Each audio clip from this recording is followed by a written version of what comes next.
Hello student, आज की video में हम देखेंगे कि जो आपके बिहार यूनिवर्सिटी की सारी क्लासेस हैं वो इस चैनल पे होगा आपके। इसके अंदर आपके कोई भी सेमेस्टर हो, हर सेमेस्टर के हिसाब से प्रॉपर स्टडी करके हम आपके सब्जेक्ट्स को डाल रहे हैं। तो आपको बिल्कुल टेंशन नहीं लेना कि आपका एग्जाम से रिलेटेड है या नहीं। अगर किसी स्टूडेंट को, क्योंकि बिहार में बहुत सारी यूनिवर्सिटी है, किसी स्टूडेंट को लगता है कि आपके अकॉर्डिंग नहीं डल रहा है यहां, तो प्लीज आप क्या करिए, नीचे दिए गए व्हाट्सएप नंबर पे अपना जो भी पीडीएफ हो या कुछ भी शेयर करिए। डेफिनेटली हम आपके सिलेबस को उसके हिसाब से भी कस्टमाइज करेंगे।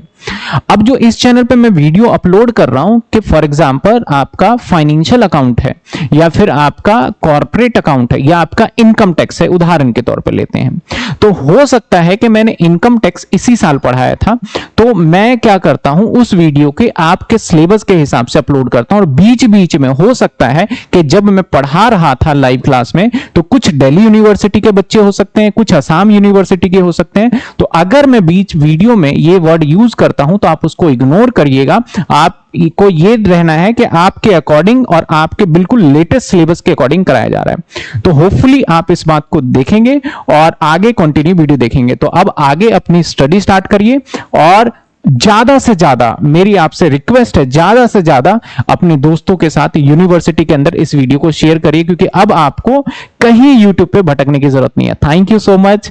चलिए आगे कंटिन्यू क्लास करते हैं। Very very good evening to all of you. तो डियर स्टूडेंट, बिजनेस इकोनॉमिक्स की आज आपकी थर्ड क्लास है और आज से क्लास में जिस टॉपिक को हम डिस्कस करेंगे, significance, scope and application of business economics. देखिएगा, एक ही क्वेश्चन को तीन तरीके से आपके एग्जाम में पूछा जा सकता है। बेसिकली मैं तीनों के पहले आपको मीनिंग बता देता हूं क्या है। सबसे पहले देखेंगे सिग्निफिकेंस। सिग्निफिकेंस का मतलब बच्चे होता है महत्व, इंपॉर्टेंस। तो बिजनेस इकोनॉमिक्स के क्या इंपॉर्टेंस है, क्या इसका महत्व है, वो आपको यहां पे गिनवाने हैं। फिर अगला आ जाता है बच्चे स्कोप। स्कोप मतलब कहां कहां पे इसका यूज है। तो जाहिर सी बात है, जहां जहां पे इसकी इंपॉर्टेंस है वहीं वहीं पर इसका यूज भी होगा। और उसके बाद बात करते हैं हम एप्लीकेशन, मतलब कि इसका क्या यूज है प्रैक्टिकल लाइफ में, किस तरीके से हम बिजनेस इकोनॉमिक्स को यूज करते हैं एक बिजनेस के अंदर। तो कहीं ना कहीं अगर आप तीन तरह की चीजें देखते हैं, चाहे वो आपसे स्कोप पूछ ले, आपसे सिग्निफिकेंस पूछ ले और आपसे यहां पर एप्लीकेशन पूछ ले, तो तीनों का एक ही आंसर देना है आपको। क्लियर है? कई बार आपको कई जगह देखने को मिल जाएगा। बेसिकली आपका सिग्निफिकेंस तो होता है महत्व, इंपॉर्टेंस, क्या महत्व है इसका, क्यों है ये, वाई, ये होता है सिग्निफिकेंस। स्कोप का मतलब होता है कि इसके अंदर क्या क्या है। क्लियर है बच्चे? दोनों दो चीजें होती हैं, दोनों आपको अलग अलग बताया भी जाता है। लेकिन अगर आप आंसर देने पर आ जाएंगे तो इसकी इंपॉर्टेंस जहां जहां पर है, जो जो चीजें हम यूज करते हैं, वही इसकी क्या है, इसकी वही आपके स्कोप भी है, वही वही चीजें इसके अंदर आप पढ़ेंगे भी। और फाइनली इंप्लीकेशन सेम। तो अगर आपके एग्जाम में अगर ये क्वेश्चन आता है, चाहे सिग्निफिकेंस ऑफ बिजनेस इकोनॉमिक्स के नाम से आ जाए, स्कोप ऑफ बिजनेस इकोनॉमिक्स के नाम से आ जाए, या फिर आपके पास में एप्लीकेशन ऑफ बिजनेस इकोनॉमिक्स के नाम से सवाल आ जाए, तो आपको इसका आंसर यही करना है। क्लियर है? और क्लास के एंड में बच्चों मैं आपसे एक बहुत ही इंटरेस्टिंग स्टोरी भी आज डिस्कस करूंगा, एक करियर से रिलेटेड, कि एक ऑडिटर ऑफिसर कॉमर्स बैकग्राउंड का बच्चा कैसे बन सकता है, एक स्टूडेंट कैसे बना। बड़े इंस्पायरिंग स्टोरी है, बट क्लास के एंड में। अभी हम जो है अपने कंटेंट पे फोकस। तो फर्स्ट कहता है इन्फॉर्म डिसीजन मेकिंग। बेसिकली ये क्या करता है आपके पास है बिजनेस इकोनॉमिक्स, ये एक इकोनॉमिक्स को, बिजनेस इकोनॉमिक्स दो है, बिजनेस इकोनॉमिस्ट जो कि बेसिकली बिजनेस डिसीजंस लेता है, तो बिजनेस इकोनॉमिक्स को बेसिकली डिसीजन मेकिंग के लिए वो रेडी करता है, ताकि वो बिजनेस से रिलेटेड डिसीजन ले सके। अब बिजनेस में बहुत सारे स्पेसिफिक डिसीजंस भी होते हैं। अब बिजनेस अगर आप रन कर रहे हैं तो आपको फॉरेन एक्सचेंज रेट भी आपके बिजनेस को अफेक्ट कर सकता है। क्लियर है बच्चे? मार्केट स्ट्रेटेजी भी आपके बिजनेस को अफेक्ट करेगा, आपके कोस्ट स्ट्रेटेजी भी बिजनेस आपके अफेक्ट करेगा। तो इन सब से रिलेटेड चीजों को आपको as a business decision consider करना है। तो यहां पर कहता है business economics help the manager, ये एक मैनेजर को हेल्प करता है। मैनेजर कौन है बिजनेस इकोनॉमिक्स के अंदर? उसको हम बिजनेस इकोनॉमिक्स्ट भी कहते हैं। बिजनेस इकोनॉमिक्स्ट जो कि बेसिकली इकोनॉमिक्स से रिलेटेड डिसीजन लेता है। तो ये मैनेजर को हेल्प करता है make informed decision by applying the economic concept such as a demand and supply, pricing, production and cost analyse. आप बेसिकली देखते हैं कि मान के चलिए कि आपको इकोनॉमिक्स की एक समझ है और आप एक बिजनेस के अंदर मैनेजर बन गए, तो उसके बाद आप डिसीजन लेने में आपको जो आप इकोनॉमिक्स अभी बिजनेस इकोनॉमिक्स जो आप स्टडी कर रहे हैं, ये आपको बिजनेस से रिलेटेड डिसीजन लेने में आपको हेल्प करेगा। अब कैसे आपको हेल्प करेगा? डिमांड एनालाइज से आपको हेल्प करेगा। डिमांड एनालाइज किस तरीके से? आप अच्छे से जानते हैं कि आपने पढ़ा है लॉ ऑफ डिमांड। तो लॉ ऑफ डिमांड में आपने ये पढ़ा है कि भैया प्राइस अगर इंक्रीज हो जाएगा तो उस पर्टिकुलर कम्युनिटी की अब डिमांड मार्केट में क्या होने वाली है? कम होने वाली है। या फिर प्राइस अगर कम हो गया तो उसकी डिमांड क्या होगी? बढ़ जाएगी। आपने पढ़ा है price elasticity of demand. Price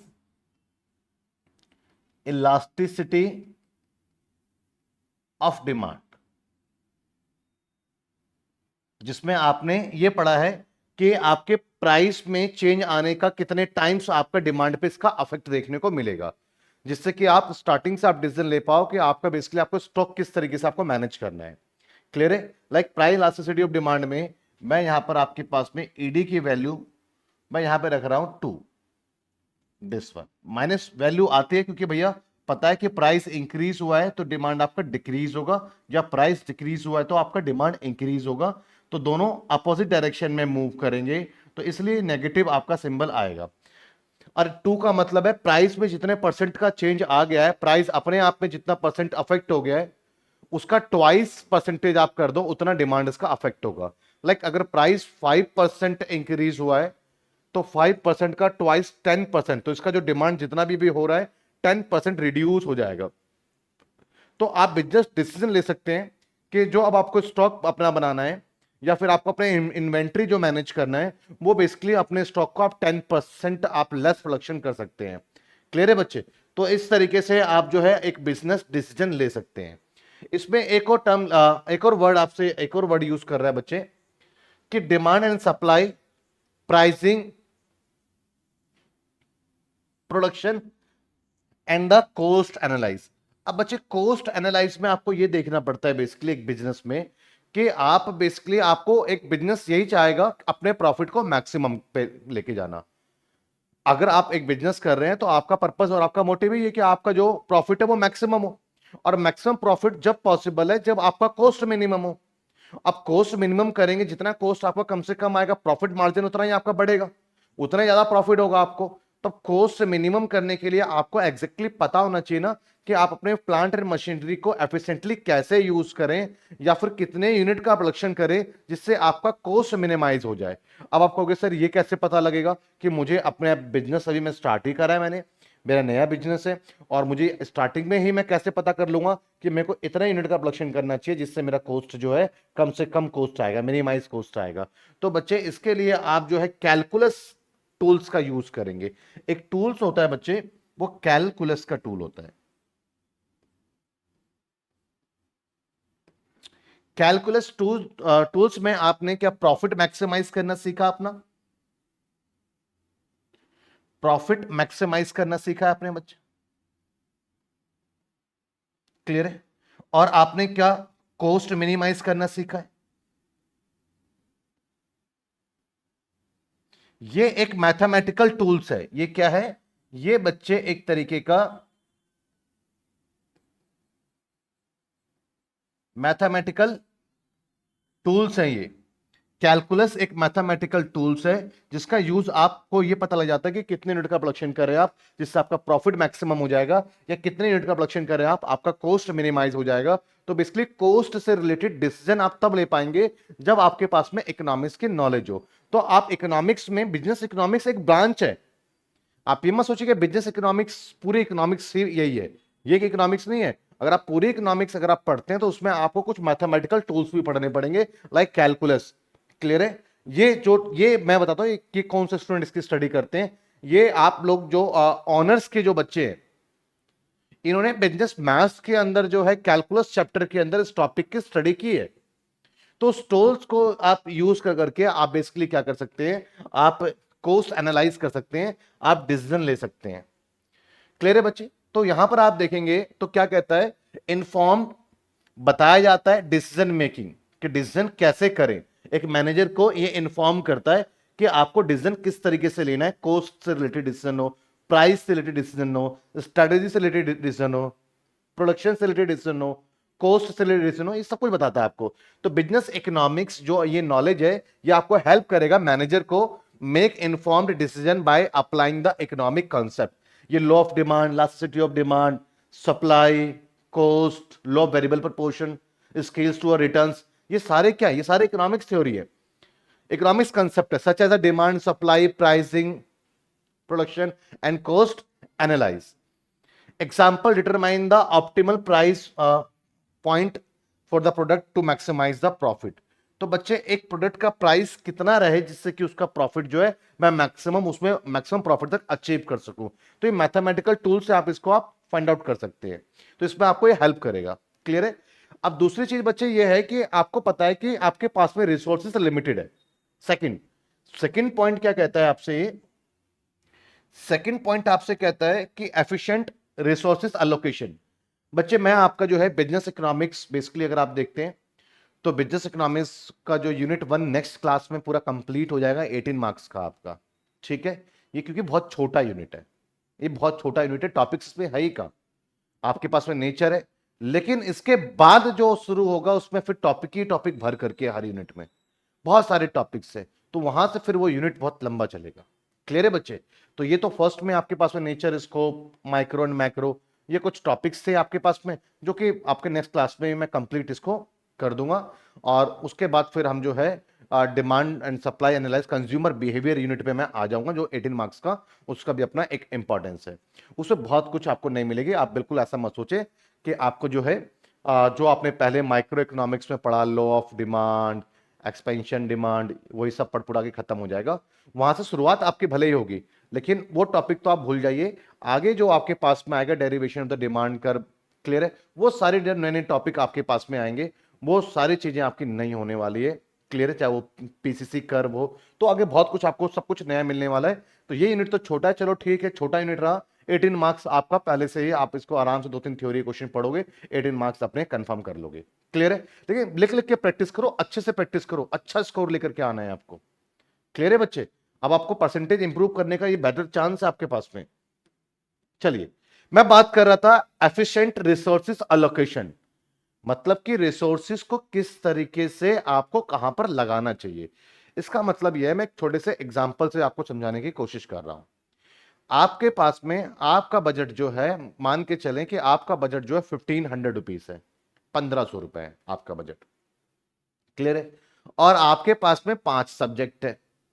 अगर आप किसी भी एक सब्जेक्ट की फीस लेने के लिए जाते हो आप, तो आपको 500 रुपए फीस पे करना पड़ेगा। तो आपके 5 सब्जेक्ट है, तो आपको पांचों सब्जेक्ट की नीड आपको लग रही है, तो उस पांचों सब्जेक्ट की नीड में आपको 2500 रुपए आपका बजट होना चाहिए, बट आपके पास सिर्फ 1500 रुपीज है। तो अब आप यहां पे सोचेंगे कि आपके पास में जो लिमिटेड रिसोर्सेस है, ये 1500 रुपए, इसको कैसे अलोकेट करो, मतलब किस सब्जेक्ट की क्लासेस आपको लेनी चाहिए।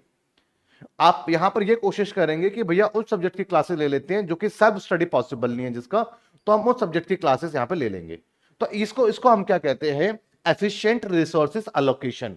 आपने ऐसे सब्जेक्ट्स की क्लासेस ले ली जो कि बेसिकली सेल्फ स्टडी पढ़ना वो कहीं ना कहीं जो है बड़ा डिफिकल्ट हो रहा था, तो उसके आपने क्लासेस ले ली। बाकी 2 सब्जेक्ट ऐसे थे जिसको सेल्फ स्टडी भी आप कर सकते थे। तो आपने बेसिकली अपने 1500 रुपए को बेसिकली क्या करा, एफिशिएंट रिसोर्सेज अलोकेशन करा। ये तो सिर्फ एक इंडिविजुअल लेवल पर ये आपके लिए इश्यूज था। एक बिजनेस के लिए क्या इशू हो सकता है, बिजनेस के पास में भी जो लैंड है, लेबर है, कैपिटल है और एंटरप्रेन्योर है, ये उसके पास में भी एक रिसोर्स है, वो भी लिमिटेड रिसोर्सेस है। तो बिजनेस को ये प्लान करना होता है कि वो अपने एक लिमिटेड रिसोर्सेज को किस तरीके से कहां पे लगाए, क्योंकि 2 तरीके के यूज होते हैं रिसोर्सेज के। क्लियर है? एक आपके पास में एफिशिएंटली यूज कर सकते हो आप, एक इनएफिशिएंटली यूज कर सकते हो। अगर आप एफिशिएंटली यूज करते हो तो एफिशिएंटली यूज उसको कहते हैं जिसमें क्या हो, आपके वेस्टेज कम से कम हो। अब एफिशिएंटली यूज करेंगे तो वहां पे वेस्टेज आपको कम से कम करना है। अब आप मेरी बात समझिएगा कि आपके जो है चीनी मिल है आपकी, अब चीनी बनाने के लिए आपको चाहिए गन्ना, गन्ने से आप निकालेंगे रस। अब गन्ने से रस निकालने का प्रोसेस एक ऐसा है कि जो कि लाइक हाथ से करके उसको पीस करके देखा होगा पर निकाल रहे हो, और फिर उस गन्ने को आप थ्रो कर रहे हो। एक तो आपके पास में ये इनएफिशिएंट टेक्नोलॉजी है, ये अच्छी टेक्नोलॉजी नहीं है। क्यों? इसमें आपका और भी उसमें से रस निकाला जा सकता था, लेकिन आपके पास में इतने बेटर इक्विपमेंट्स मशीनरी नहीं है जिसकी वजह से आप और उसमें से जूस निकालो। तो कहीं ना कहीं आपने क्या करा, अपने रिसोर्सेज को आप कहीं ना कहीं वेस्ट कर रहे हो। तो मेरा कहने का मतलब है, जहां पर जितने गन्ने से अगर 10 लीटर आप निकाल सकते थे, वहां पर आप जो है 4 लीटर ही निकाल रहे हैं या 6 लीटर आप निकाल रहे हैं।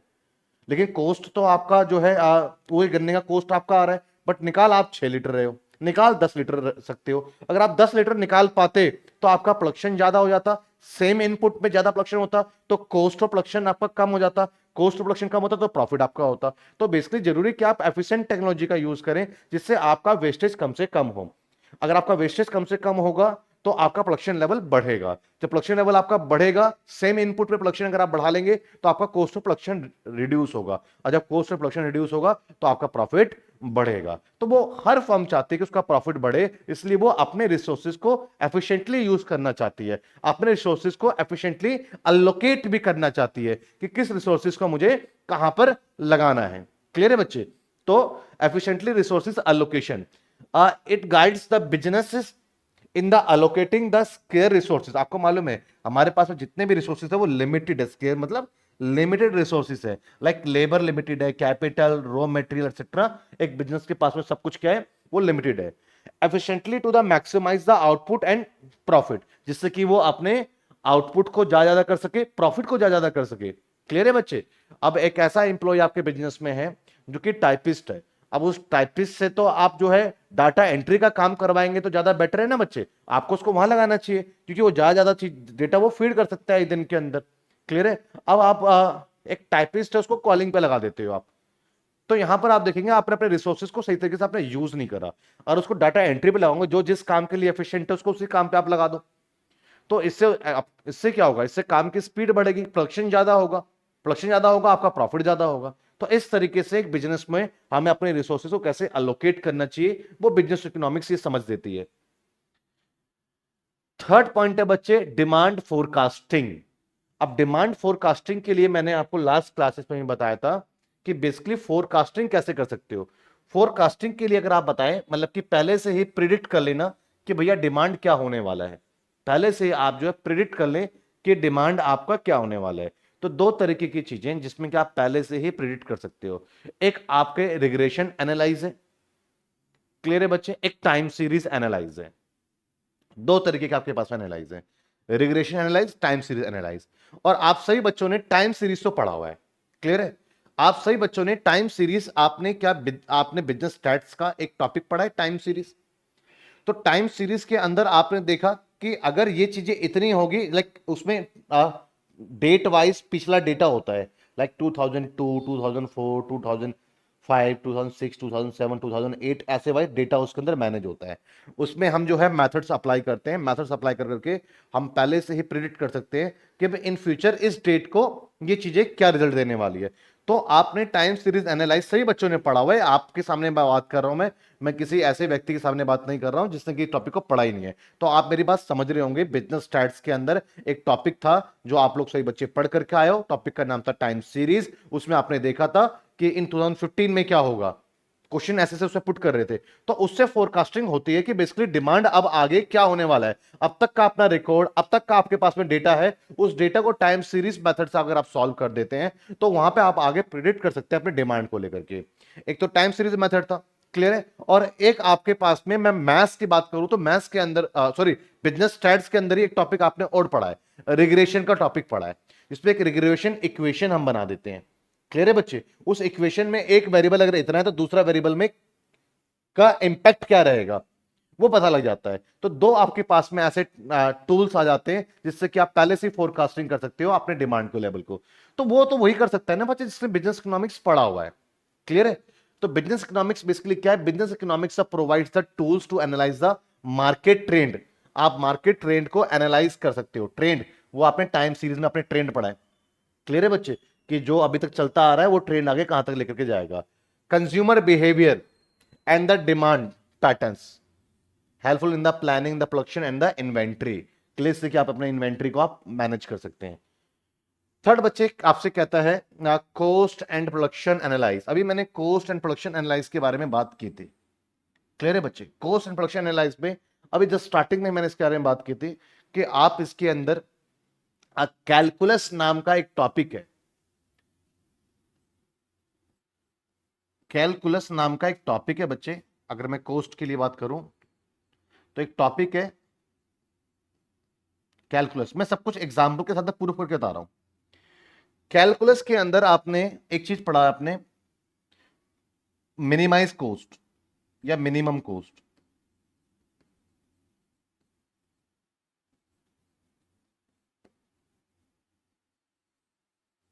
मिनिमम कॉस्ट आपने पढ़ा है। इसके अंदर आपने पढ़ा है कि आपको कितने यूनिट का प्रोडक्शन करना चाहिए एक फॉर्म में, जिससे कि आपका जो एवरेज कॉस्ट है वो मिनिमम हो जाए। तो इसमें हम फर्स्ट डेरिवेटिव लेते थे, इसका फिर सेकंड डेरिवेटिव हम लेते थे इक्वल टू जीरो कर करके, और फिर यहां पर हम अपनी एक्स की या आउटपुट की हम वैल्यू फाइंड आउट करते थे। तो बेसिकली आप देखेंगे तो कैलकुलस के अंदर आपको कॉस्ट के बारे में बताया जाता है। और सिर्फ कॉस्ट के बारे में आपको यही नहीं बताया जाता है, कॉस्ट के बारे में आपको अलग अलग टाइप के आपको कॉस्ट की थ्योरी भी मिलती है। जैसे कि आपके पास में इम्प्लिसिट कॉस्ट क्या होता है, एक्सप्लिसिट कॉस्ट आपके पास में क्या होता है, मार्जिनल कॉस्ट क्या होता है, फिक्स टोटल फिक्स कॉस्ट क्या होता है आपके पास में, क्लियर है? एवरेज वेरिएबल कॉस्ट क्या होता है, टोटल वेरिएबल कॉस्ट क्या होता है आपके पास पे। ये सारा कॉस्ट की थ्योरी आप लोगों को पढ़ने को यहां पर मिलती है। अगर मैं एक सिंपल सी बात कर रहा हूं कि एक फर्म को एटलीस्ट उतना तो प्रोडक्शन करना ही चाहिए जिससे कि कम से कम उसके कॉस्ट तो रिकवर हो जाए। एक पॉइंट होता है, एक पॉइंट का नाम होता है ब्रेक इवन पॉइंट। एक बच्चे होता है ब्रेक इवन पॉइंट।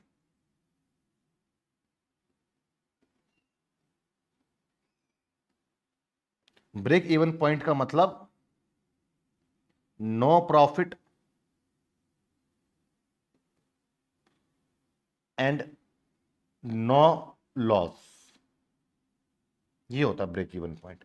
इसका मतलब कम से कम आप अपना कॉस्ट तो आप एटलीस्ट कैलकुलेट कर लीजिए। क्लियर है बच्चे? कम से कम आप अपना कॉस्ट तो कैलकुलेट करें। अगर आपको ऐसा लग रहा है कि आपने एक पार्ले जी है 4 रुपए में, अगर आपने आपको लगता है बना करके और उसको आपने सेलिंग प्राइस उसका 5 रुपए रख दिया और आपको लग रहा है कि आपने 1 रुपए का प्रॉफिट कमा लिया, तो आप गलत है। क्यों? वो तो आपने 4 रुपए सिर्फ इसका वेरिएबल कॉस्ट आप लोगों ने देखा है कि इस पे मेरे को जो इस पे वीट लगा है या जो लेबर लगा है, ये सब चीजें कैलकुलेट करा। पर आपने अपने प्लांट एंड मशीनरी का कॉस्ट आपने देखा, आपका जो फिक्स कॉस्ट इसमें लगा हुआ है। तो बेसिकली आपको अपने इस कॉस्ट को एनालाइज करने के लिए आपको ये देखना चाहिए कि एटलीस्ट कितने यूनिट का प्रोडक्शन करूं मैं जिससे कि मेरा जो है कॉस्ट रिकवर हो जाए, मेरा टोटल कॉस्ट रिकवर हो जाए। क्लियर है बच्चे? तो वो चीज आपको सबसे पहले यहां पर आपको देखनी होगी, कितने यूनिट का आपने अपना प्रोडक्शन करना है। क्लियर है? तो वो आप बेसिकली ब्रेक इवन पॉइंट के थ्रू, मैंने आपको यहां पर एक फॉर्मूला दिया था, आपको याद होगा, मैं चलो रिमाइंड करवाता हूं थोड़ा सा।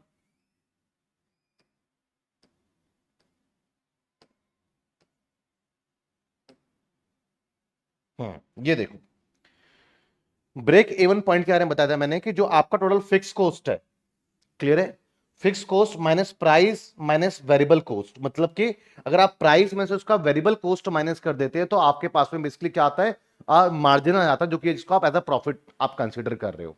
क्लियर है? एक एग्जांपल ले रहा हूं मैं कि जैसे मान के चलिए आपने 1 लाख रुपए का फिक्स कॉस्ट आपने लगाया, ठीक है, जिसमें से 5 रुपए की आपने प्राइस रखा और 4 रुपए उसको बनाने में रॉ मेटेरियल वगैरह जो भी खर्चा आया। तो यहां तो आपको 1 रुपए का आपको यहां पर प्रॉफिट दिख रहा है।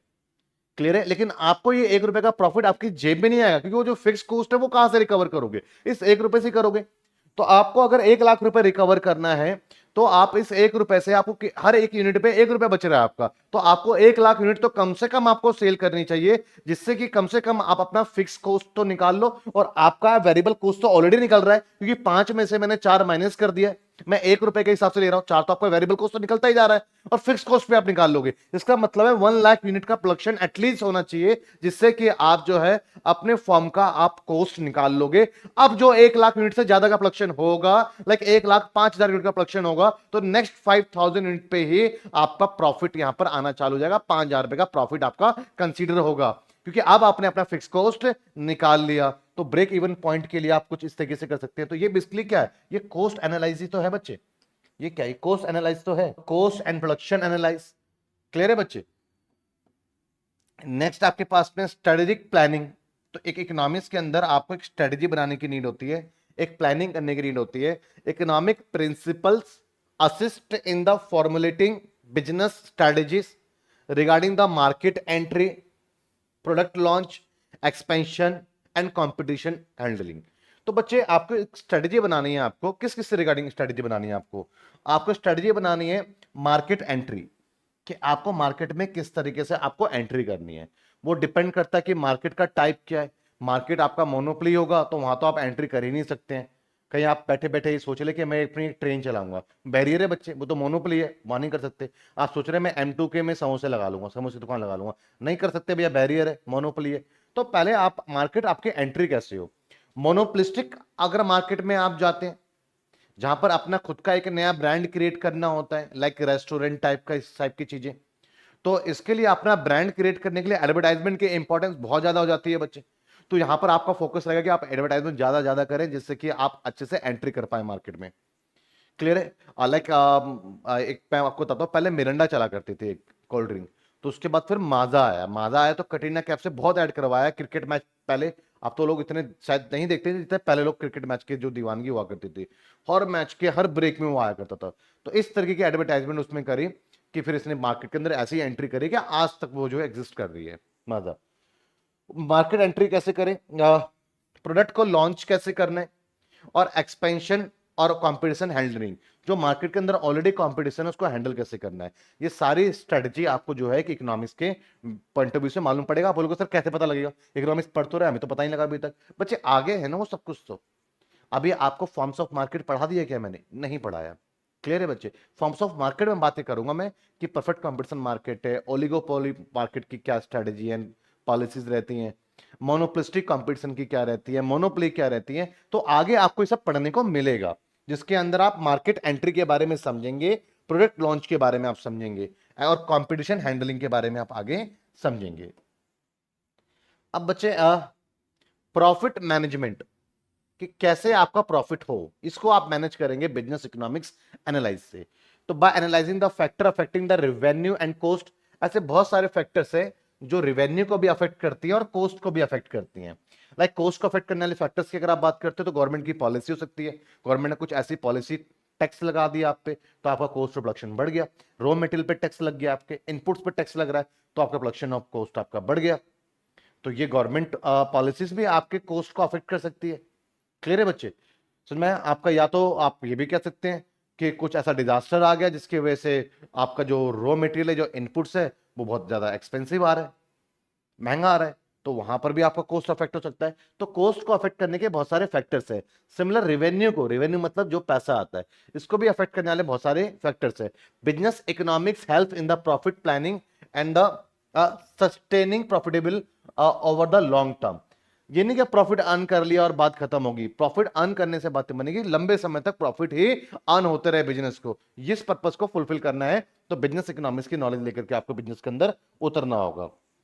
बच्चे अंडरस्टैंडिंग मार्केट स्ट्रक्चर। अब बच्चे मार्केट स्ट्रक्चर देखिए, बहुत टाइप के मार्केट होती है, मैं ऑलरेडी डिस्कस कर चुका हूं। फॉर्म्स ऑफ मार्केट एक आपका आखिरी यूनिट है जिसके अंदर आप मार्केट स्ट्रक्चर के बारे में आप अच्छे से समझेंगे।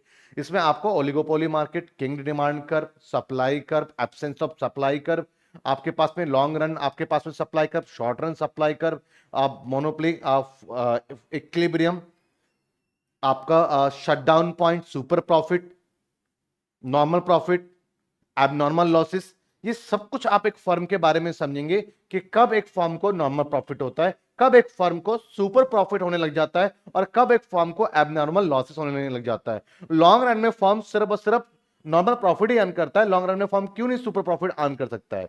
क्लियर है? मार्केट में एंट्री और एग्जिट का फर्म के प्रॉफिट पे क्या इंपैक्ट पड़ता है, और अलग अलग मार्केट को पढ़ेंगे तो ये तो आपको आने वाले इसी बिजनेस इकोनॉमिक्स के अंदर ये नॉलेज आपको मिल जाएगी जो आने वाले आप यूनिट में पढ़ेंगे कि under market structure it help in the identify. आपको आइडेंटिफाई कर पाओगे अगर आपको प्रॉपर्टी ऑफ द मार्केट पता लग गया कि मोनोपोली के क्या क्या फीचर्स हैं, ओलिगोपोली मार्केट के क्या क्या प्रॉपर्टीज हैं, मोनोपोलिस्टिक कंपटीशन के क्या क्या फीचर्स हैं, ओलिगोपोली के क्या क्या फीचर्स हैं। अगर आपको इन सबके बारे में फीचर मालूम पड़ गया तो आप एटलीस्ट कम से कम मार्केट को तो आप आइडेंटिफाई कर सकते हैं ना कि मार्केट कौन सी है। लाइक आपके पास में जो मोबाइल फोन है, लाइक आपके पास में चाहे वो मोबाइल नोकिया का हो, चाहे वो वन प्लस का हो, चाहे वो आपका आईफोन हो, सैमसंग का फोन हो आपके पास में, एमआई का फोन हो, ये कुछ 5 8 10 ब्रांड है जिन्होंने पूरा मार्केट की डिमांड को कैप्चर कर रखा है। तो ये ओलिगोपोली मार्केट में आता है कि ओलिगोपोली मार्केट कहता ही है कि कुछ सम इंडस्ट्रीज, सम फर्म्स होती हैं जो पूरे डिमांड को होल्ड करती है। तो अगर आप मार्केट स्ट्रक्चर को पढ़ेंगे तो कम से कम आप ये तो आइडेंटिफाई कर सकते हैं कि आप जिस तरीके की प्रोडक्ट को आप लॉन्च करने जा रहे हैं या जिस टाइप का बिजनेस करने जा रहे हैं तो आप कौन से मार्केट में एग्जिस्ट करते हैं। तो आप आइडेंटिफाई तो कर सकते हैं आप किस मार्केट में एग्जिस्ट करते हैं, and understanding the various type of the market structure like perfect competition, monopoly, oligopoly and how to operate within them, उनके साथ में उस मार्केट में आपको कैसे ऑपरेट करना चाहिए, ये फॉर्म्स ऑफ मार्केट आपको समझ में आएगा। क्लियर है बच्चे? आगे बच्चे मैं बात करता हूं यहां पर आपके पास में risk and uncertainty management. Basically आप अगर चीजों को पहले से ही प्रिडिक्ट करने लग जाओ, कॉस्ट को पहले से अगर आप प्रिडिक्ट कर लें, तो क्या आप अपने बिजनेस लॉसेस जो इन फ्यूचर में बिजनेस में लॉस हो सकता है, क्या आप उसको बचा सकते हैं अपने आप को? बिल्कुल। अगर आप डिमांड को पहले से प्रिडिक्ट कर लो, अगर आप नॉन ड्यूरेबल गुड्स को प्रोड्यूस कर रहे हैं तो वो तो पता है आपको कि अगर आपके पास में 1 से 2 दिन रहा, 3 दिन रहा तो खराब हो जाएगा। जैसे लाइक आप छाछ बना रहे हो, आप मिल्क बना रहे हो, आप ब्रेड बना रहे हो, अगर इस टाइप की अगर आप जो है फॉर्म आपके पास में है, इस टाइप का अगर आप बिजनेस कर रहे हो, तो यहां तो इन्वेंट्री मैनेज करना आपके लिए बहुत ज्यादा नेसेसरी आपके बिजनेस का हिस्सा हो जाता है, पार्ट हो जाता है। स्टॉक मैनेज करने के लिए आप जो है अपने मैथमेटिकल टूल्स को यूज कर करके आप फोरकास्टिंग कर सकते हैं डिमांड के रिगार्डिंग। तो डिमांड आप फोरकास्टिंग कर लोगे तो उसके अकॉर्डिंग अपने स्टॉक को मैनेज कर लोगे कि चलो कल इसकी डिमांड जो है, कल कोई फेस्टिवल है, दिवाली है या कोई ऐसी फेस्टिवल इसमें कि मिल्क की डिमांड एकदम से, रक्षाबंधन है, मिल्क की डिमांड बढ़ेगी। पहले से आपको मालूम है, पहले से आप ट्रेंड देखते आ रहे हो कि हर बार हर फेस्टिवल में कितना बढ़ता आ रहा है, तो उस हिसाब से आप अपने स्टॉक को और बढ़ा करके आप बनाओगे। आप पनीर ज्यादा बनाओगे, जैसे लाइक मदर डेयरी की मैं बात कर रहा हूँ, उसको मालूम है रक्षाबंधन है तो इस बार कितना स्टॉक उसको रखना चाहिए, वो उसके पास में एक ट्रेंड देखता रहता है डिमांड का हर साल। अब वही नहीं कि वही डिमांड, पॉपुलेशन भी चेंज होता रहता है, तो वो टाइम सीरीज जो है अपने बिजनेस के अंदर जो उनके इकोनॉमिक्स उनको सजेस्ट करते हैं कि आप डिमांड का लेवल इस ईयर इतना जाएगा, तो उसके हिसाब से वो अपने स्टॉक को करते हैं। अगर वो बहुत ज्यादा स्टॉक को अगर वो प्रोड्यूस कर लेंगे तो नॉन ड्यूरेबल गुड्स है वो खराब होगा, तो फिर आपको लॉस हो जाएगा। तो बिजनेस अनसर्टेनिटी को, जो अनिश्चितताएं जो व्यवसाय में बनी रहती हैं, उसको मैनेज भी किया जाता है बिजनेस इकोनॉमिक्स के मीडियम से। तो यहां पर आप बिजनेस इकोनॉमिक्स से आप मार्केट को आप स्टडी कर सकते हो कि इन लाइक आप यहां पे ये भी स्टडी कर सकते हैं कि रिसेशन है तो इसका आपके बिजनेस पे क्या इंपैक्ट आएगा, इन्फ्लेशन है तो इसका आपके बिजनेस पे क्या इंपैक्ट आएगा, गवर्नमेंट पॉलिसीज एंड स्ट्रेटेजी का आपके बिजनेस पे क्या इंपैक्ट आएगा, गवर्नमेंट की टैक्स पॉलिसी का आपके बिजनेस पे क्या इंपैक्ट आएगा। तो जो फ्यूचर की जो अनसर्टेनिटी है उसको पहले से ही उसके लिए आप रेडी हो सकते हैं। तो business economics provides the frameworks for the evaluating risk and making the decision under the uncertainty using tools like the cost benefit analysis and the game theory। बच्चे गेम थ्योरी जो है आप आने वाले टॉपिक में लास्ट जो है आपके पास में कंटेम्प्रेरी आप मार्केट स्ट्रक्चर में आप पढ़ेंगे, जो लास्ट यूनिट है आपका 5th यूनिट, उसके अंदर गेम थ्योरी आपको पढ़ा जाएगा। नाश इक्विलिब्रियम भी इसको कहते हैं।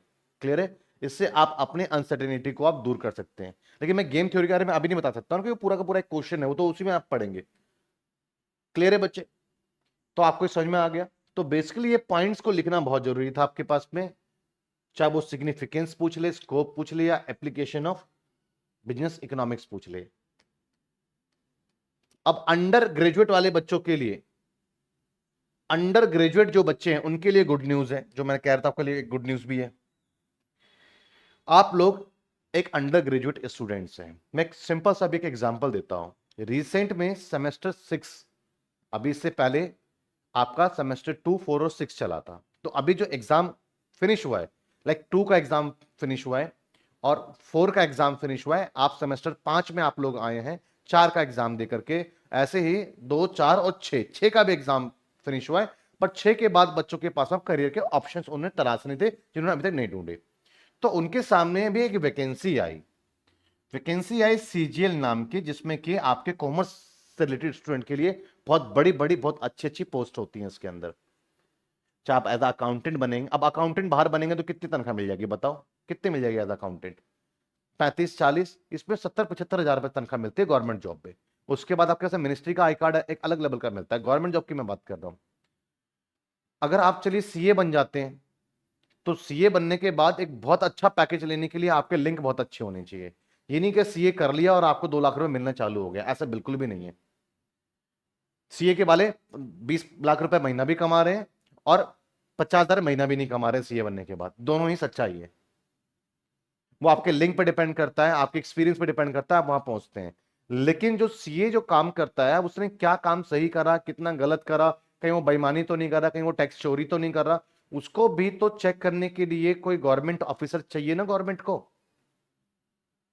तो वो गवर्नमेंट का गवर्नमेंट ऑफिसर होता है ऑडिटर, जो कि ऑडिट करता है हिसाब किताब कि सही मायने में वो चीजें हुई नहीं हुई हैं, ऑडिट करना उसका काम है। अब बात सीए की नहीं है, गवर्नमेंट भी अपने एडमिनिस्ट्रेटिव को रन करने के लिए बहुत सारे एक्सपेंसेस करती है, और गवर्नमेंट अब वो डिपार्टमेंट एक्सपेंसेस करती है, डिपार्टमेंट के अंदर जुड़े हुए लोग ही वो खर्च करते हैं, कोई ना कोई खर्च करते हैं। अब वो लोग हो सकता है 10 रुपए खर्च करके उसको 10 लाख रुपए बता दे, या खर्च ना करके वो बिल बना करके गवर्नमेंट को दे दें, गवर्नमेंट पैसा पास कर दे, वो पैसा आपस में मिल बांट के खा ले, ठेकेदारों से मिलकर, कॉन्ट्रैक्टर्स मिलकर के। तो ऑडिट होना चाहिए नहीं होना चाहिए सब चीजों का, तो उसको बोलते हैं ऑडिटर ऑफिसर। बहुत धाकड़ जॉब है, इसकी तनख्वाह 80-90 हजार रुपए होती है। तो कॉमर्स वाले बच्चों ने इसमें बड़ा इंटरेस्ट दिखाया कि भैया ये हुई पोस्ट, और इस पोस्ट के अंदर आपको मालूम है कि अगर आपको 90 नंबर के आपके मैथ्स आता है, 90 नंबर का आपका रीजनिंग आता है, तो 135 नंबर की इंग्लिश आती है। तो जिसकी इंग्लिश अच्छी है, तो भैया उसको तो 135 नंबर स्कोर करना बहुत इजी टास्क हो जाएगा उन बच्चों के लिए। तो वो स्टूडेंट्स तो सोच रहे थे कि यार ये नौकरी भी बहुत अच्छी है, और इसमें एक ऐसी पोस्ट भी आती है आपकी एमईए, जिसको लाइक रशिया जाना है, लंदन जाना है, जहां आपको घूमना है, तो एम्बेसिस के अंदर एज एम्बेसडर की जॉब लेकर के आप सरकार के खर्चे पर आप जा सकते हैं। आपको भारत में रहने का मौका मिलेगा दिल्ली में, और बीच बीच में आप बाहर भी जाते रहेंगे सरकारी खर्चों पे पूरी तरीके से। दिल्ली में देखते हैं ना, जो आपके पास में जितनी एम्बेसीज है कितने क्लीन, वैसे ही आप वहां पे जाके जॉब करेंगे। और आपको ये अगर आपके मन में ड्रीम है, तो सीजीएल में एमईए की पोस्ट है। तो इसमें बहुत सारे वैकेंसी, किसी को ऐसी पोस्ट चाहिए थी कि वो सीबीआई बने, इंस्पेक्टर बने, सब इंस्पेक्टर बने सीबीआई में। एक होता है एनआईए, सीबीआई क्या करता है, क्राइम व्राइम के बारे में इन्वेस्टिगेशन करता है, वो मर्डर वर्डर के बारे में। लेकिन जैसे टेररिस्ट अटैक हो गया, ये इन्वेस्टिगेशन सीबीआई नहीं करता है, जो एक्सटर्नल इश्यूज आ जाते हैं उसमें नेशनल इन्वेस्टिगेशन एजेंसी इसको करती है, एनआईए। तो अब एनआईए की पोस्ट में भी आप जो है यहीं से जाएंगे। अभी आपने न्यूज पढ़ा था पीछे, शाहरुख खान के लड़के को ड्रग्स के केस में पकड़ा, वो नार्कोटिक्स डिपार्टमेंट का एक इंस्पेक्टर था, जो कि इसी एग्जाम के थ्रू बनता है। इसमें इंग्लिश की इंपॉर्टेंस है और मैथ्स की भी इंपॉर्टेंस है। तो बच्चों ने सोचा कि सेमेस्टर 6 वाले बच्चों ने एग्जाम तो हमें दे दिया है, अब हम इसके लिए जाते हैं। और वैकेंसीज की आउट हो गई, 14,500 वैकेंसीज की आ गई है। खैर आपके जो भी बड़े भाई बहन होंगे बता देना, वैकेंसी निकली हुई है, एसएससी के ऑफिशियल साइट पे जाकर के फॉर्म फिल कर सकते हैं। तो ये कुछ लगभग इतनी वैकेंसी आ गई, इनकम टैक्स डिपार्टमेंट में आ गई, assistant of income tax department में आ गई, सारे डिपार्टमेंट इसी के अंदर आते हैं। और स्टैटिस्टिकल इन्वेस्टिगेटर, उसकी पोस्ट भी इसके अंदर आती है। तो इसके अंदर कुछ 14,500 सरकारी नौकरियां निकली, हर साल निकलती है। खैर वो तो इस साल कोई नहीं निकली है, ऐसी बात नहीं है, नेक्स्ट ईयर भी निकलेगी। तो इसको भर देते हैं। अब वो भरेंगे क्या, सीजीएल के बाद अभी वैकेंसी आई है, 2 महीने बाद उसका एग्जाम है। अब मुझे एक बात बताओ, 2 महीने बाद उसका एग्जाम है, तो इस 2 महीने के अंदर कैसे तैयारी हो जाएगी इसकी। कम से कम 1 ईयर तो तैयारी में लगता ही लगता है। मैं आपको दिखाता हूं भी, अब जरा इसको देखिए। क्या मैं आपको मिलवा रहा हूँ, स्टूडेंट है प्रशांत, उनका नाम है। तो कम से कम 1 साल तो बच्चे तैयारी को लगेगा। अब मैं इस एग्जांपल से इस चीज को प्रूफ कर रहा हूं कि कैसे। प्रशांत आप देख रहे हैं, इनकी 10th क्लास में मैथ्स में 40 के आसपास मार्क्स आए थे 10th क्लासेस के अंदर। इसके बाद ये 11th-12th में गए, सरकारी स्कूल हिंदी मीडियम से पढ़े हुआ बच्चा है, तो इंग्लिश में क्या हालत होगी आप समझ सकते हैं। एक गवर्नमेंट स्कूल का हिंदी मीडियम, अभी करंट में ये एक ऑडिटर ऑफिसर है, ठीक है। और ये आपके पास में डिफेंस डिपार्टमेंट ऑफ अकाउंट्स के अंदर एज अ ऑडिटर ऑफिसर की पोस्ट पे ये अपॉइंट है। क्लियर है। सैलरी अच्छी खासी है, अब पे कमीशन एक आ रहा है, तो सैलरी 85-90 हजार रुपए पर मंथ के आसपास हो जाएगी सैलरी। क्लियर है ना। और अभी भी 5-7 हजार रुपए नीचे इसकी सैलरी ऐसे कुछ है। तो ये एक ऑडिटर ऑफिसर है इस समय। ये 10th क्लास में इनके जो है मार्क्स, 10th क्लास में इस बच्चे के जो मार्क्स हैं बच्चे उतने अच्छे आए नहीं, 40s के आसपास मार्क्स आए। 11th-12th में इसको मैथ्स मिली नहीं, क्योंकि एक क्राइटेरिया होता है लाइक 60% सब्जेक्ट में मार्क्स एटलीस्ट मैथ्स में होगा, तभी मैथ्स विद मैथ्स देंगे। कॉमर्स ले ली थी, बट विदाउट मैथ्स कॉमर्स ली थी। अब ये आगे गए, आगे इन्होंने 12वीं के बाद ही इनको समझ में कहानी आ गई थी। 11वीं-12वीं के बाद एक रेगुलर कॉलेज से पढ़े हुए, सत्यवती कॉलेज से ग्रेजुएशन किए। लेकिन सत्यवती जब कॉलेज रेगुलर कॉलेज में गए, तो उनको एक बात समझ में आ गई 1 से 2 साल के अंदर, यार टाइम मेरा है ना बहुत ज्यादा कंज्यूम हो रहा है रेगुलर कॉलेज में, और मुझे फिर आफ्टर ग्रेजुएशन करना क्या है वो भी चीजें, हाथ 3 साल तो लग जाएंगे। और फादर की कंडीशन ऐसी कि फादर दिन में भी सेल्समैन है, रात को गार्ड की नौकरी कर रहे हैं, जॉब कर रहे हैं, किराए के मकान में रह रहे हैं, मुश्किल से 20-25 हजार रुपए फादर कमा रहे हैं, 2 सिस्टर है, किराया भी भरना उससे, खर्चा भी चलाना। तो समझ में कहानी इनको एक आ चुकी कि भैया यार ग्रेजुएशन के बाद भी मैं 2-4 साल तक और वेट नहीं कर पाऊंगा, मुझे तो जल्दी घर की रिस्पॉन्सिबिलिटी लेनी पड़ेगी। तो उसके लिए क्या करा, 12वीं पास करते ही ये लग गए भैया सरकारी नौकरी की तैयारी में। जब तैयारी में लगे तो इनका मैं कहानी बताता हूं। इनके जो मैथ्स जो है प्री एक लेवल होता है, उसमें 50 मार्क्स का मैथ्स होता है, 50 में से 50 मार्क्स इसके आए। उसके बाद मेंस के अंदर 90 मार्क्स का मैथ्स होता है, तो 90 में से इन्होंने 90 स्कोर करा। अब आपके मन में सवाल होगा, सर ये कैसे पॉसिबल है कि जो बच्चा 10th में मैथ्स में इतना लो स्कोर ला रहा है, 11 12th में मैथ्स पढ़ा नहीं, उसका इतना अच्छा कैसे स्कोर कर लिया? इसने क्या किया, ये जो है ये मैंने बताया 12वीं के बाद ही आ गया, और 3 साल तक, ये 3 साल तक लगभग लगभग ये अपने गोल का वेट करता रहा और उसकी तैयारी करता रहा। तो इसके पास में मैथ्स की उतनी अच्छी नॉलेज नहीं, इंग्लिश की उतनी अच्छी नॉलेज नहीं, और बहुत सारे ऐसे बच्चे जिनकी इंग्लिश बहुत अच्छी है, मैं आपके बैच में से मैं निकाल दूंगा ऐसे बच्चे जो आज की डेट में इंग्लिश में, मैं बता रहा हूं कि अगर मैं 90 नंबर का उनका टेस्ट ले लूं ना इंग्लिश का, तो 90 में से 40 या 50 नंबर तो बिना तैयारी के कहीं नहीं जाएंगे। इतनी अच्छी इंग्लिश है आप में से बहुत सारे बच्चों की, जो कि खासकर अच्छे और अच्छे कॉलेजेस में भी जा रहे हैं। आप में ऐसे बच्चे हैं, मैं एक काम करूंगा, एक है ना इंग्लिश का क्वेश्चन पेपर में डाल दूंगा, टैग कर दूंगा बैच में, कभी ऐसे जिसको लगता है उसकी इंग्लिश अच्छी है ट्राई करना, मैं आंसर की भी डाल दूंगा। फिर अगर आपको लगता है कि यार ये तो बड़ा इजी है, मैं कर सकता हूं, तो उसके बाद आप प्लान करना आपके लिए बड़ा इजी हो जाएगा। तो मैं पहले पेपर दे दूंगा जो अभी 2024 में रिसेंट में हुआ था। तो यहां पर बच्चे ऑब्जेक्टिव होते हैं, 4 में से एक ऑप्शन सेलेक्ट करना होता है, कोई डिस्क्रिप्टिव तो है नहीं जो बैठ के आपने सॉल्व करना है, तो आप पढ़ करके टिक मार्क कर सकते हो, मैं दे दूंगा वो आपको। तो इसके तो बहुत सारे बच्चे जिनकी इंग्लिश अच्छी है, मैथ्स अच्छी है, वो नहीं पोस्ट को अचीव कर पाए, बस ये अचीव कर गया। क्यों? उनके पास में मैथ्स और रीजनिंग की, मैथ्स और इंग्लिश की नॉलेज तो थी, पर उसके पास में समय नहीं था कि उतना समय दे पाए तैयारी में। इन्होंने टाइम से पहले से तैयारी चालू कर दी, और इनको समय अच्छा खासा मिल गया, और उस समय में कोई भी चीज बहुत अच्छे से पकाई और जा सकती है। तो यही एक कारण रहा कि इन्होंने ये कर दिया, करेक्ट कर दिया। प्रशांत है ऑडिटर की पोस्ट पे ये अभी जो है अपॉइंट है, तो काफी अच्छी। और इसके बाद इन्होंने रिस्पॉन्सिबिलिटी भी ली, घर की, सिस्टर की अपनी जो है शादी पापा के साथ मिलकर के फिर करवाई, वो भी एक गवर्नमेंट जॉब है जो इनके है। तो ये एक इंस्पायर करने वाली चीज है कि आप अपने आप को अंडर एस्टिमेट करते हैं, यही सबसे ज्यादा खतरनाक चीज आपके लिए है। उसके बाद आप अपने गोल को डिसाइड नहीं कर पाते हैं, और बच्चे कह रहे हैं सर मैं सीए और इसमें कंफ्यूज हूं। तो मैं आपको कहता हूं, अभी तो आप अंडर ग्रेजुएट है ना बच्चे, मैं आपको एक बात कहता हूं, अभी आप लोग 18 प्लस के तो हैं, अंडर ग्रेजुएट है, तो कोई बात नहीं, आज एक वैकेंसी आ गई है सीएचएसएल की, आ जाइए। मिनिमम रिक्वायरमेंट 12th पास चाहिए, 12th पास चाहिए। अभी तो आपके पास में एग्जाम का प्रेशर भी नहीं है ना, क्लियर है? तो कम से कम आप अपनी प्रिपरेशन, ये इसमें क्या होता है, ये आपके पास में क्लर्क लेवल की जॉब होती है इलेक्शन कमीशन के अंदर। सैलरी आप 8 पे कमीशन आ जाएगा, तो जब आपकी ज्वाइनिंग होगी सैलरी आपकी 60K टू 65K होगी, ये इसकी सैलरी होगी, क्लियर है? तो इसके फॉर्म निकल चुके हैं, मैं आपको जो है ऑनलाइन वो लिंक मैं आपको दे दूंगा कि कैसे आपने फॉर्म यहां पर आपको अप्लाई करना है, वो लिंक क्या है, वो लिंक आपको मिल जाएगा, आप फॉर्म अप्लाई कर दीजिए। और इससे रिलेटेड अगर आपको बैच की तैयारी करनी है तो आप बैच ले लीजिए, एसएससी, सीएचएसएल, या फिर आप सीजीएल। क्योंकि आप बोलेंगे सर तैयारी इसकी करें या सीजीएल करें, दोनों का सिलेबस एक ही है, दोनों एसएससी के एग्जाम में same syllabus, same chapter, same question. CGL में क्वेश्चन की डिफिकल्टीज लेवल थोड़ी बढ़ जाती है क्योंकि ग्रेजुएट लेवल का एग्जाम है, डिफिकल्टीज लेवल थोड़ी लो रहती है। जैसे आपके बिजनेस इकोनॉमिक्स से आसान पेपर भी बनाया जा सकता है, आपके इसी बिजनेस इकोनॉमिक्स से डिफिकल्ट पेपर भी बनाया जा सकता है, डिफिकल्टीज लेवल वेरी हो सकता है सेम सिलेबस से, इसलिए इसका सिलेबस बिल्कुल भी वेरी नहीं करता है। तो मैं जो पढ़ाता हूं वो तो मैं पूरा A to Z कवर करके चलूंगा आपको। तो इसमें बच्चे मैं आपसे ये कह रहा हूं कि अगर आप इस कोर्सेज में अगर आप आते हैं तो 2 ईयर का वैलिडिटी आपको दूंगा, क्योंकि मुझे मालूम है अभी आप सीएचएसएल के लिए ट्राई करेंगे, बाय चांस सीएचएसएल में अगर आपके पास में, क्योंकि कम टाइम है बच्चे, एग्जाम 3-4 महीने बाद है, फिर अगर 3-4 महीने में एग्जाम, जिसकी इंग्लिश अच्छी है वो निकाल सकता है, नो डाउट, मैथ्स तो हो जाएगा। अगर आपकी स्पीड बहुत अच्छी लगती है कि सर आप, मैं लाइव क्लास से भरोसे नहीं बैठूंगा, मेरी स्पीड बहुत ज्यादा है, मैं अपनी स्पीड से कवर कर लूंगा, वो मौका दे मुझे, तो मेरे पास वीओडी बैच भी एक पूरी क्लास रिकॉर्ड होकर के, अपनी स्पीड से देखो, 1.5 की स्पीड से देखो उसको। रीजनिंग का पूरा कोर्स 10 डेज में कवर, 8 डेज में कवर कर सकते हो आप रीजनिंग का पूरा कोर्स 8 दिन के अंदर। तो ट्राई करो, नहीं हुआ कोई बात नहीं, अगले साल तो आप ग्रेजुएट हो जाएंगे, सेम प्रिपरेशन से आप, सेम चीजों से आप अगले साल सीजीएल का एग्जाम क्रैक करेंगे। कम से कम अभी जो बच्चे फॉर्म भर रहे हैं, अब तो कर नहीं सकते 2 महीने में, आप तो कम से कम क्लियर कर सकते हो।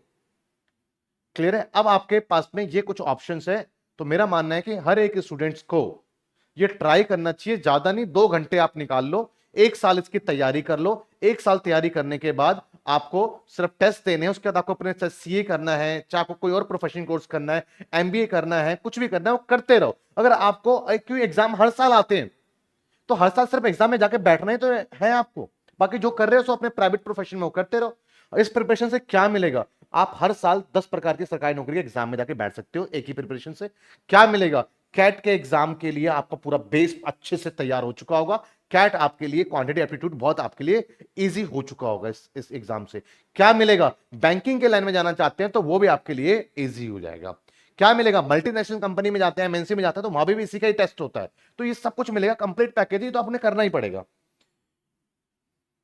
क्लियर है? कोई क्वारी है, कोई डाउट है तो बच्चे आप पूछ सकते हैं इससे रिगार्डिंग। तो यहां पर मैं आपको ये कुछ बातें बता रहा हूं, ये हमारा अपने बैच में जाओगे तो आपको ये बैच मिलेगा, उसमें आप ले सकते हो। मैं 2 साल की वैलिडिटी दे दूंगा, 1 साल आप ये कर लो और 1 साल में एक्स्ट्रा दे दूंगा, ताकि आप सीजीएल का भी एग्जाम उसी कोर्स में आप एनरोल रह करके आप दे सको। क्लियर है बच्चे? चलिए, आज तो मैंने अपने बिजनेस इकोनॉमिक्स में भी थोड़ा होले होले चला रहा हूँ, बच्चे तो एकदम से आएंगे तो देखेंगे वो कोर्स बहुत खत्म हो गया। बट नेक्स्ट क्लासेस में मैं बिजनेस इकोनॉमिक्स का यूनिट 1 इंट्रोडक्शन मैं आपका नेक्स्ट क्लासेस में कंप्लीट कर दूंगा बच्चे। क्लियर है? तो नेक्स्ट क्लासेस में आपका ये पूरा का पूरा बिजनेस इकोनॉमिक्स का यूनिट 1 कंप्लीट हो जाएगा। फिर उससे नेक्स्ट क्लास में यूनिट 2 चालू करेंगे। डिमांड बड़ा सुंदर यूनिट है, मतलब कंज्यूमर बिहेवियर बड़ा सुंदर, बड़ा प्यारा यूनिट है, बहुत अच्छे से समझ में आपको आने वाला है। मिलते हैं बच्चे नेक्स्ट क्लास में। दिवांश, आपके डाउट्स क्लियर हो गए?